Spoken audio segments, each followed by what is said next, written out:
দেশবাসী, আপনারা সব ভালো আছেননি? আপনারা সবকে অসংখ্য ধন্যবাদ। আপনি অনেক কষ্ট করে সব এখানে আসছেন।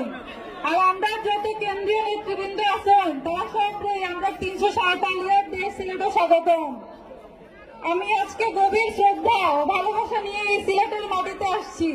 এই সিলেটের মেয়ে আমি, সিলেটের মাটিতে আমি বড় হয়েছি। আমি আজকে সিলেটে আসছি, এখানে আমাদের এই যে সিলেটের সংগ্রাম, সেই সংগ্রাম আমাদেরকে বারবার অনুপ্রেরণা জাগায়। এই পদযাত্রা শুধু একটি প্রতিজ্ঞা নয়, এই পদযাত্রা শুধু একটি পদযাত্রা নয়, এই পদযাত্রা একটা প্রতিজ্ঞা, একটা ডাক। যে ডাক হলো গিয়ে নতুন বাংলাদেশের, যে ডাক হলো গিয়ে সাহসের। আমরা অত্যন্ত ভারাক্রান্ত হৃদয় নিয়ে আজকে এখানে দাঁড়িয়েছি। গত 4 দিন আগে মাইলস্টোনে বিমান দুর্ঘটনায় আমরা হারিয়েছি আমাদের অনেক প্রিয় মুখ।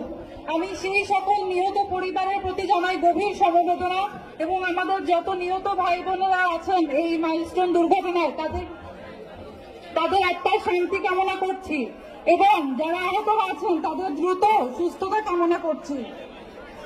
প্রিয় সিলেটবাসী, আমি শ্রদ্ধা জানাতে চাই আমাদের জুলাইয়ের যারা শহীদরা আছেন, যারা তাদের জীবন উৎসর্গ করেছেন একটা ফ্যাসিস্ট সরকার থেকে আমাদেরকে মুক্ত করার জন্য।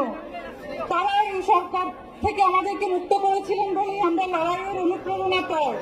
আমরা দেখেছি এখনো বাংলাদেশে চাঁদাবাজ, দুর্নীতি, জুলুম চলছে। এখনো মানুষজনকে মারা হচ্ছে চাঁদার জন্য। আমরা বলতে চাই এই বাংলাদেশে আর চাঁদাবাজি, দুর্নীতি চলবে না।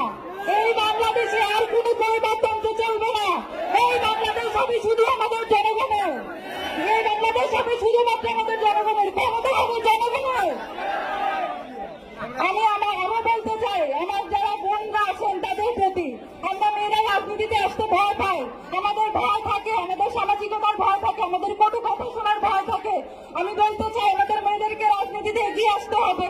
একটা দিন এরকম আসবে যখন মেয়েরা শুধু রান্নাঘরে থাকবে না, মেয়েরা থাকবে মঞ্চে, মেয়েরা থাকবে ডিসিশন মেকিং টেবিলে, এবং এটা কোনো ব্যতিক্রম হবে না। এটাই হবে সমাজের বাস্তবতা।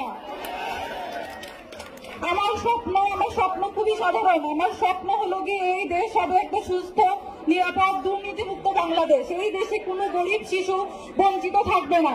এই দেশে কোনো দুঃশাসন থাকবে না। এই দেশে আমরা ধর্মের নামে মানুষের মধ্যে কোনো বিভাজন করব না। আমরা সকল ধর্মের মানুষ এই দেশে শান্তিতে থাকবো। সকল ধর্মের মানুষ আমরা তাদের মর্যাদা নিয়ে এই দেশে থাকবো। আমি বলি আমার বক্তব্য শেষ করছি। জয় হোক আমাদের বাংলাদেশের, জয় হোক সকল মানুষের। ধন্যবাদ।